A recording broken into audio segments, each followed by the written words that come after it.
Hey guys, welcome to Journey Podcast. I'm your host, Smitha. You're going to hear a new segment in Journey Podcast as Coach It Forward. Hope you guys enjoy. Hello everybody, I have Alvin Narsey with me today. He is a cash flow and profit consultant, sharing his experiences and business strategies with us today. Thank you for being here. Welcome to the show, Alvin. Please. Awesome. Thank you so much, Smitha, for the opportunity. I really appreciate it. Thank you. Thank you. Please go ahead and tell us, why did you become a business consultant? What is your story behind the scenes to be that? Yeah, absolutely. So I am a pharmacist by profession.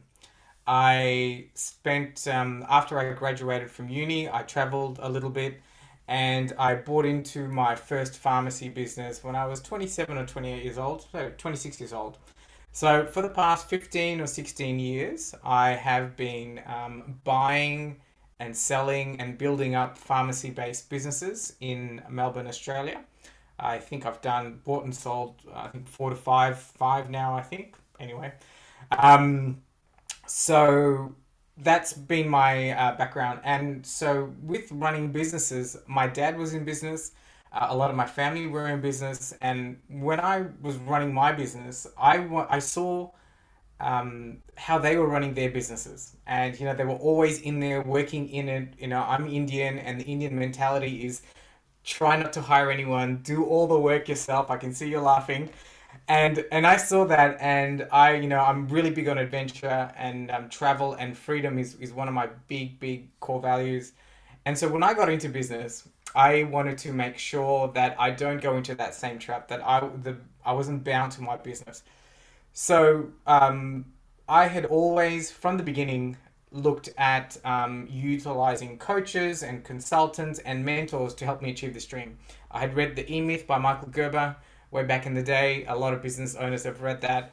And I got some help in implementing that. And he's all about creating systems, procedures, so you can leverage yourself out of the business. And that famous line on working on your business, not in it. So yeah, so that's basically what I've been doing is working on my business, and still working a little bit in it, but buying and selling pharmacies. And eventually I sort of developed a sort of repeatable process, and I understood that when I would buy a business from a certain stage and to take it to the next level, there were just some three core basic activities that I just needed to work on. And that's worked for me over and over. And then, yeah, and then the pandemic came to Melbourne, Australia. And my wife and I decided to make a decision that, we would leave Australia. So that meant selling my businesses, her quitting her job. But we sort of had a moment where we said, what do we want our lives to look like? And this is, from now on, what do we want to... So we took some time to plan, and, we want to be traveling, exploring the world. And so sold the businesses. And now that's why I have taken this next step into helping other business owners improve their cash flow and profitability, because that's the experience that I've had. And it's really easy for me to walk business owners on how to do that.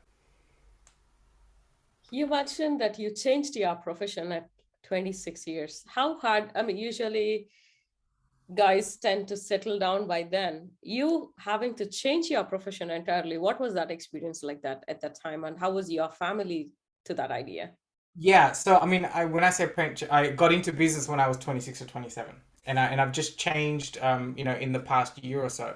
But getting into business at 26 and 27 at a very young age, um, it was challenging because when I can only speak for my family, they sort of have this safe mentality, like get a job, just work, yeah, you're nodding your head. But I had always come from an entrepreneurial family, and it was really odd that they were telling me this, but yeah, nevertheless, I was able to jump in and yeah, and really work it. So yeah, I faced a lot of resistance in the beginning from my folks. But once I got through, settled a couple of years in the business, it was fine after that. Yeah, so they definitely came around in the end. People always say, You should have a backup plan if the business is not going far enough. And what I see you. So, what do you actually say about that?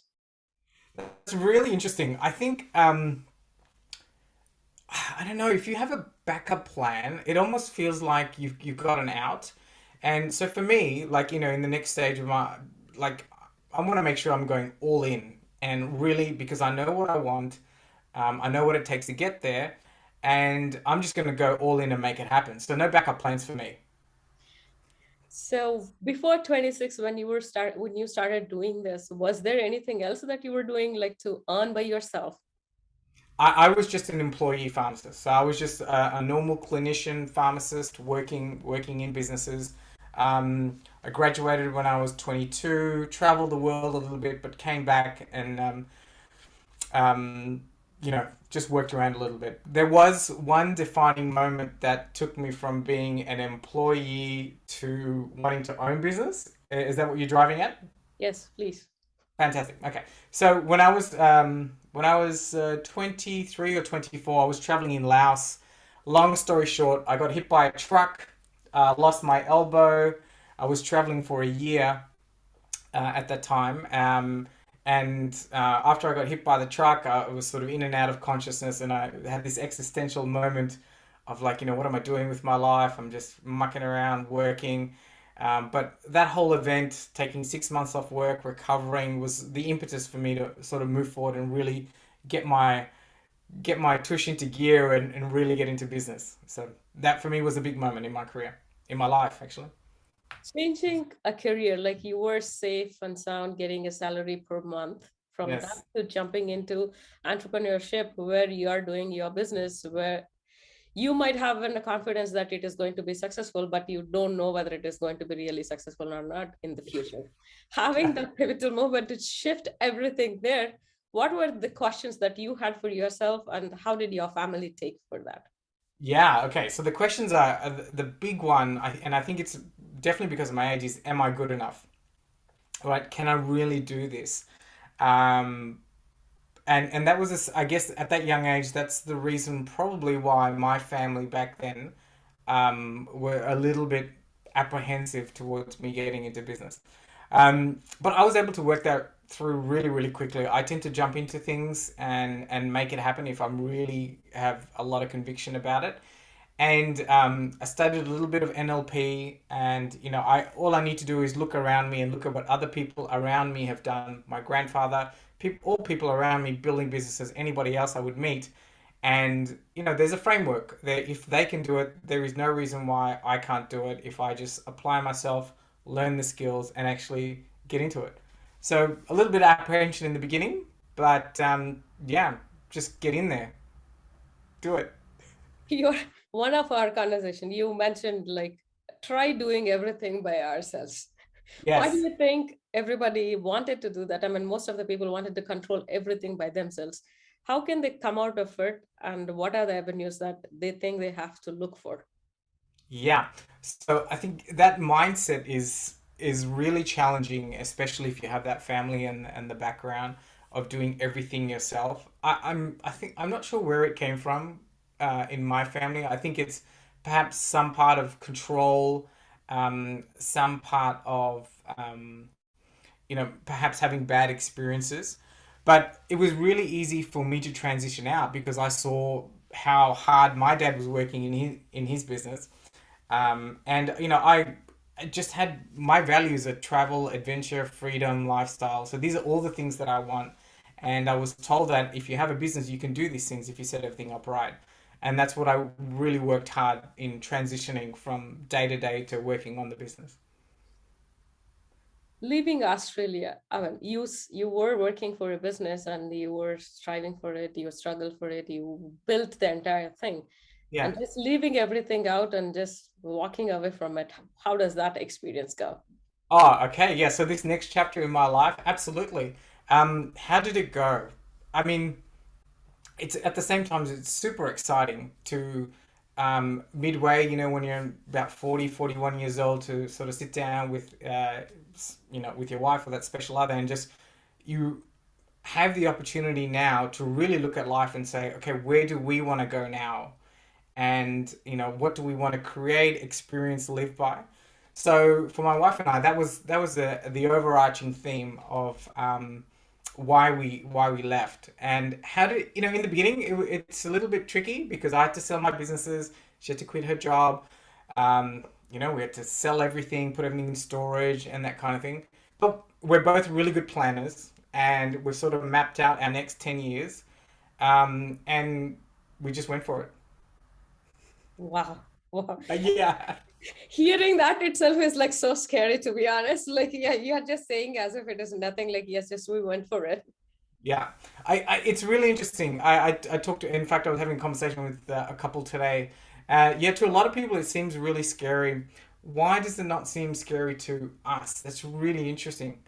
Um, I guess we're really good planners, and we know we have a really good base, I guess, we could work on to sustain us for a few more years if this doesn't work out. But it's going to work out.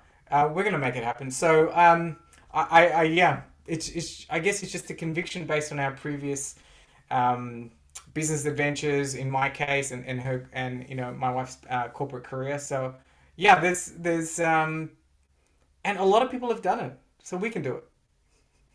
Interesting way to put it. A lot of people have done it, but yeah, I mean, it looking from outside, it is always like exciting. Yeah, they are changing the careers, though you feel like, yeah, is that really going to be successful? But yeah, actually thinking about it for ourselves and doing it. It's really interesting. So and I guess like what is being successful. So for us, successful is being around family, travel, to be and the last component is to be able to provide value in some way or another to people that we come into contact with. So yeah, this next stage is fulfilling all of those needs for us. Yeah, and it's going to be fun. It is fun. It's great. Awesome, awesome. Yeah, it's awesome. Please go ahead and tell us what is that work you do and what are you mentioned your core values are visibility, sorry, your philosophy, Yes. visibility, cash, and profit. Yeah. Please go ahead and explain So what is that you help with and what kind of a support that gives. absolutely. So I work with business owners to improve their cash flow and profitability. And there's so many different aspects of business, so many sexy things in businesses, in running businesses. And what I found in running mine was just to focus on the core basics, and that's visibility. So to understand the visibility of the numbers in your business, to generate excess cash flow and have systems for doing that, and to continually work on the profit aspect of your business. So I was able to sort of reduce my three. If I was looking at the three core activities that I used, it was these three areas of running my business that allowed me to expand and grow and make it really profitable and to ultimately fund my lifestyle needs. So these are the areas that I work on with my clients. Is just to simplify that aspect of their business and just hone in on three of those major concepts, and we go deep into those. But you say that you make it simplifying. Let's just pick one thing, Okay, visibility, for example. sure. Let's Visibility, do cash, or visibility. profit, whatever you're comfortable to talk right now. Yeah, easy, Pick one easy. and what do you say, like simplifying it? Do Yeah, you give strategies for them to go for? absolutely. Yeah, Yeah, please. absolutely. So yeah, I mean, we can talk about visibility because that's, I mean, a lot of people know about cash and profit, but visibility is just one of those areas which, a lot of business owners, they sort of know they need to work on, but they don't really. So what I talk about visibility is understanding the numbers in your business. And I'll just use one example, like cash flow. The flow of cash through your business, it's something that obviously if you're a business owner, you're not taught how to work on your cash flow. But also, there's this myth that producing a cash flow statement or understanding cash flow is actually really, really difficult. But when you simplify the steps, and I've just got a three-step process, and we um, make it very simple just so you can understand the cash going in and out of your business. And it's basically just logging into your bank account, into your business bank account, understanding what cash is going in, what cash is going out, and whatever's left over. And in that simplest form of the flow of cash through your business, that understanding just gives you so much more power when you're running your business. So that's just a really, really quick component of the cash component, cash flow component. So that kind of a visibility, I mean, you are telling them what comes in, what is going out, and what is remaining, how to plan for it. Do you give any strategies for them, or like, do you plan what it is, or what exactly the work Absolutely. done behind it? Yeah, 100%. So once you understand the way your cash flows to the business, it actually gets very powerful because then you can start to project out. So not a lot of business do a cash flow projection, which is really, really important. But the flow on effect from understanding the way the cash flows through your business is the basis for all the other strategies. So one of the other strategies that we start to work on is understanding what key performance indicators or KPIs are relevant for your business. And KPIs are important because what you want to be able to do is be on the other side of the world and already have determined these key metrics in your business, that levers that you can push and pull that you know will generate excess cash in your business. And so you want to track these and you want to make sure that your team are optimizing constantly for these particular KPIs for your business. So yeah, I work with my clients to help them determine what the KPIs are, how to track and measure them, and the main thing, one of the main things also, is how we display them, or how do we keep track of them using a very simple KPI dashboard. So just the basic things, which often can get lost. Oh yeah, definitely, definitely. And it is so interesting in one of your introduction, one place, you mentioned the business owners that you serve, and those have like the turnover at least 20K per month, I believe, and Yes. have Yes. two people at least in their team Correct. who are organized, progressive, motivated, and there is another thing I believe. Ambitious as well. Yes. Yeah, enthusiastic or whatever. So why do Yeah. you choose only that kind of people? I mean, Sure. let's just say I wanted to get your help and I don't have any team. I am single, working everything on myself, by myself. So why is that you choose only that kind? Yeah. So I really based who I want to work with based on my experience. I've just all the businesses I've built and grown and sold have been large businesses, and that's just my forte. When it comes to solopreneurs or startups, not my thing. I've had limited experience in that space. Um, so I just work with people that I know I can work with and grow with, and stuff that I've done already. So any curveballs that do come up along the way, I'm very confident I can deal with them because I've already done this kind of thing. But smaller based businesses, I haven't done it. It's not my thing. There are definitely other players, other consultants in the market who definitely specialize in that. So I'm going with where I can give the most value, and wouldn't be lying, but it's not my area of expertise. Now, in terms of people I want to work with, definitely I want ambitious, successful. I want people with the right mindset, because when we get to this stage of I can show you all the strategies and all that fun stuff, but what I found to be really, really important is to have the right mindset. And when we have so like I can explain the strategies to you. If you don't have the right mindset, you'll probably say, oh, I don't want to do that, or that's not going to work, or etc. But if I have someone with the right mindset who's going to execute and who has the capability or the understanding of the long-term vision that they want to think about, um, it just gets better. The vibe between my clients and I, it's easy because I have the same vibe, that expanded mindset, I think, and I just resonate a lot better with those kind of people. Absolutely. I think I get the point.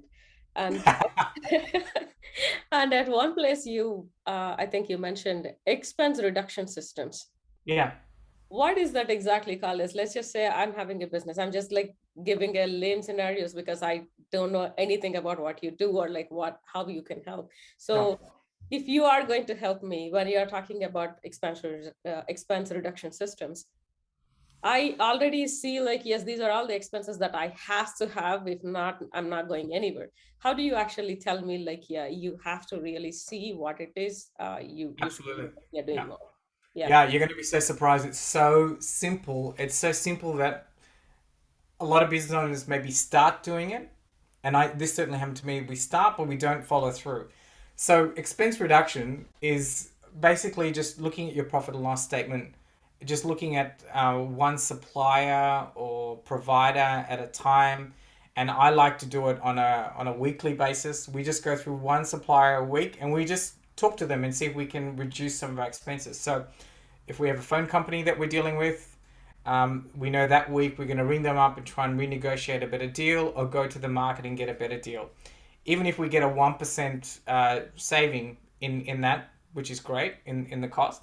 But if we, if you're a large business and you probably got 30 or 40 different suppliers, if we do that, once every 2 to 3 weeks, over time, that compounding effect will add so much to your bottom line. But we often forget about it, or we only do it once or twice, or we only do it when it's too late. Like, oh my God, the phone's really expensive. I'll work on negotiating that now. We do that and we leave it. But if we're constantly um, putting it in our diary, we have a system where every week we know what we're doing, we know who we're talking to, and we just keep doing that over the course of the year. And then by the end of the 12 months, come back to the first supplier again. That's all it is. It's just basic stuff. It's just getting on the phone, talking to them, renegotiating, or getting a better deal on the market, but doing it consistently for all your suppliers. You are talking about mindset, and I think I have seen meditation also in your Yeah. introduction. So, why do you think those things are really important? Mindset, I do understand. We spoke about it a bit ago. But why does meditation is needed, or like how it is going to help in the holistic process of what you're doing? Yeah, that's a really interesting question.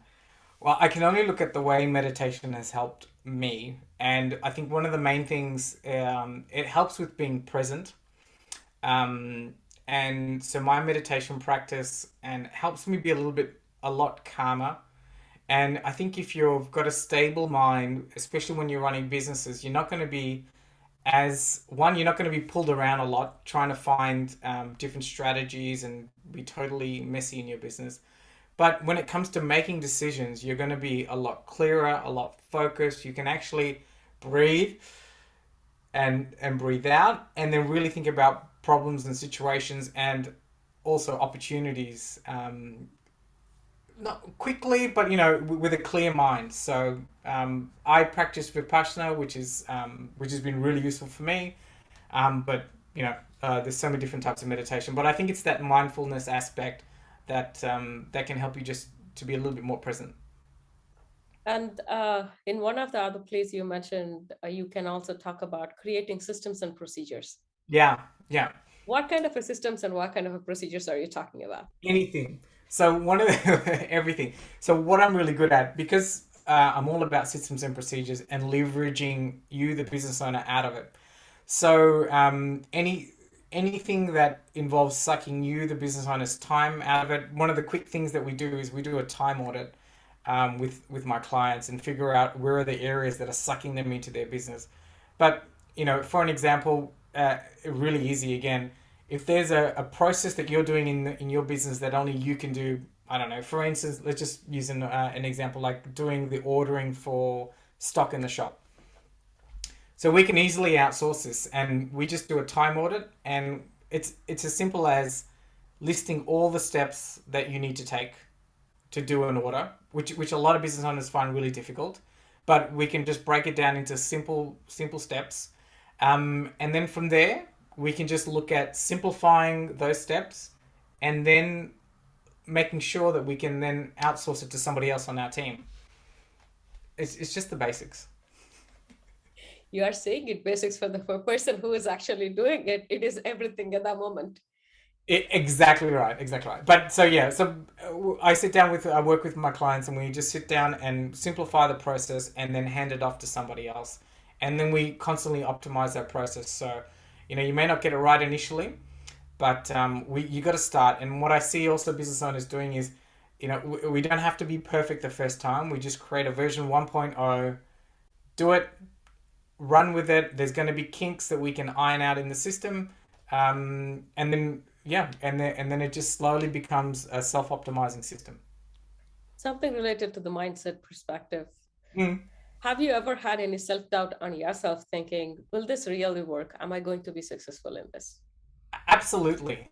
I think anytime I do something that seems to happen most times, but I can quickly get out of it, um, and quickly work through it. I guess because well, the meditation training, the NLP training, but it happens most times, but I'm able to work through it really quickly.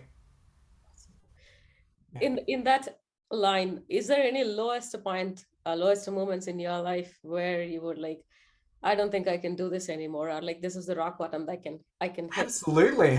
What was Oh my that like? God. I was, one of the times in business, I just found myself in this. This is very earlier on in the piece. I found myself in this situation where I had over leveraged, and I had to make bank repayments for the business, and I had borrowed too much money to invest in the business, and I just wasn't getting the return quickly out of the business to pay the bank.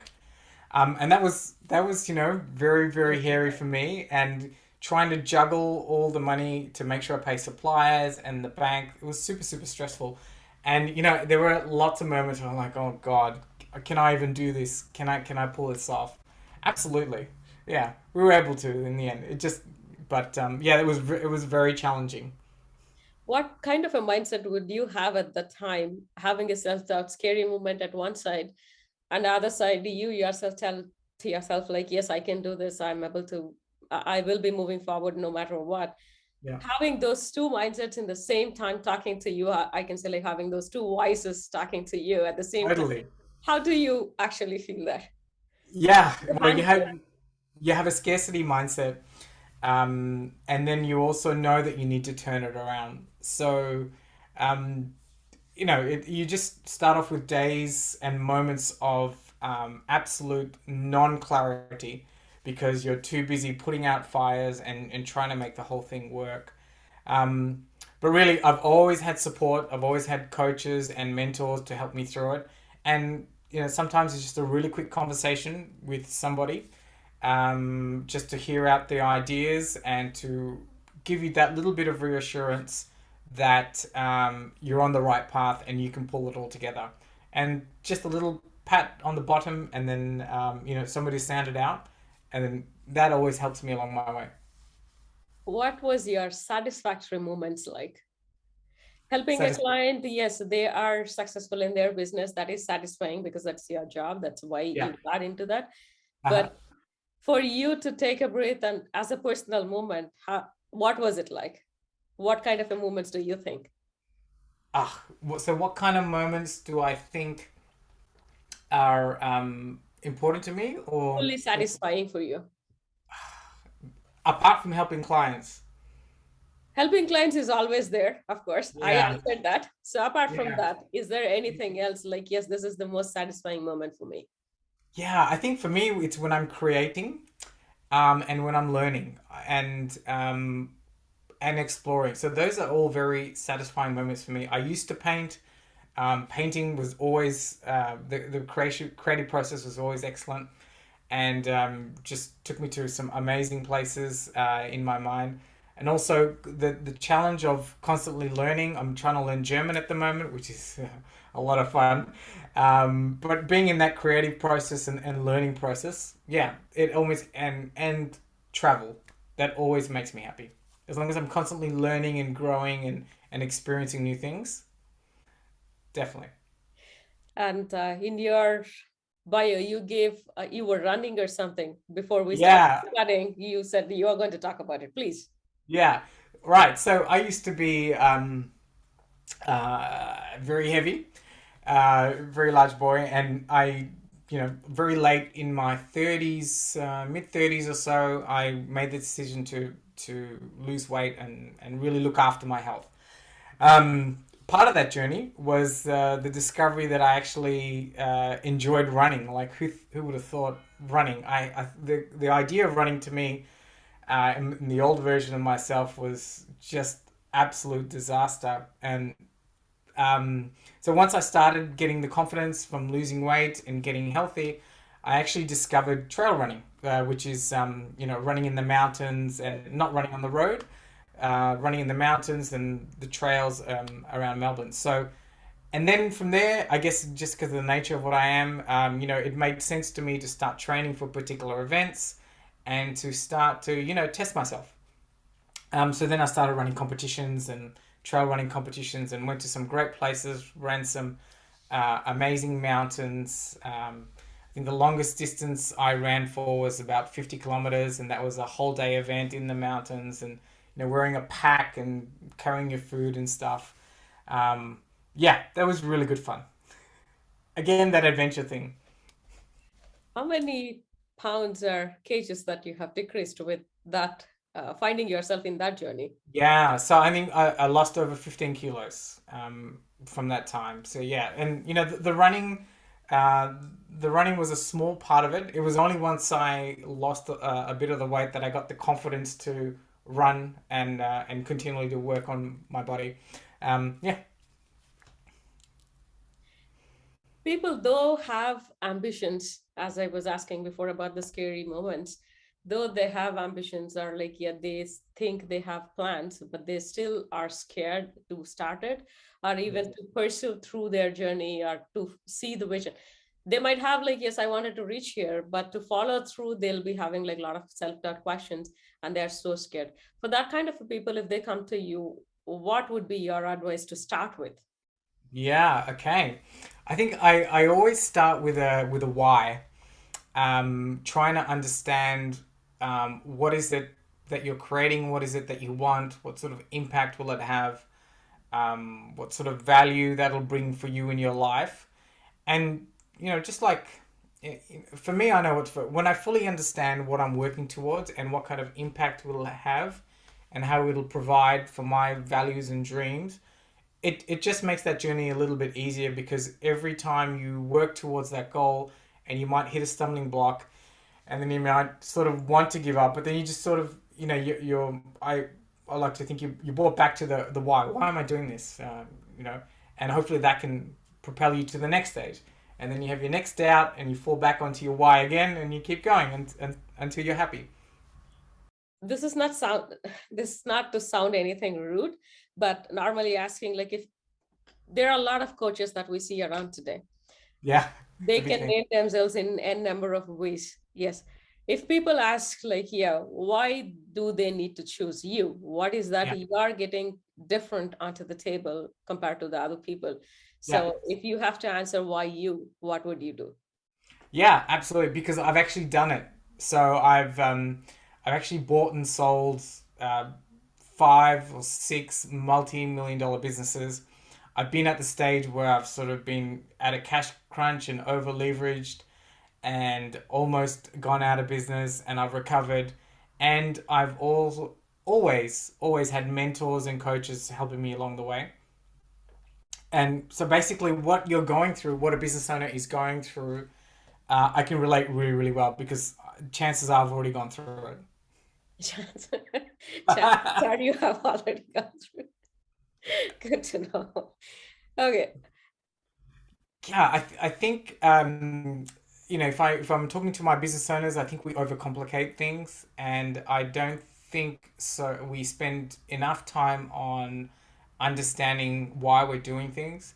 So if the message I want to give to other business owners is to really get clear on what you want your business to provide for you and your family and what you want long term, and let's get focused and keep it simple. I think those are the two key messages that I tell a lot of people anyway. Okay, thank you for tuning in, and you can find me on all the socials at Smitha Gunturi and the show notes for any resources mentioned. See you next week. Take care.